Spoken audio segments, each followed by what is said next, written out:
ঠিক আছে। হাইরে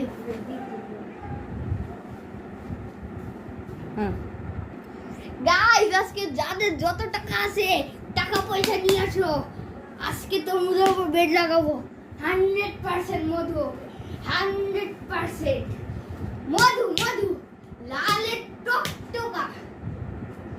দেখো সাদা তরমুজ, তিন সাইডে কাটলে লাল হবে।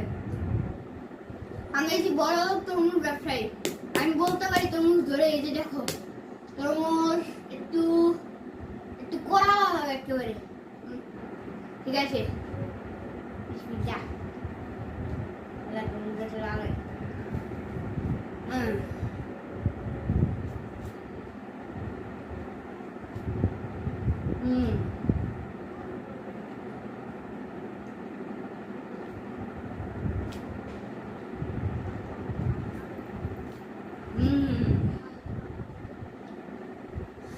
গাইস একদম লাল টকটক হবে, টকটকা, কোনো কথা বলতে পারবো না।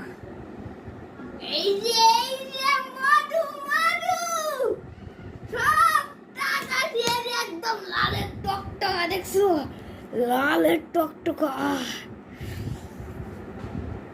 টেস্ট করে তো দেখতেই হবে, বলছি না বড় লোক ব্যবসায়ী। তরমুজ হাতে নিয়েই বুঝতে পারি লাল টকটকা হবে। পাড়াবাড়ি তরমুজ কিনবে আমার এলাকা থেকে কিনবে, আমার কাছ থেকে না। লাল টকটকা মধু মধু, কিরে ঠিক বলছি না?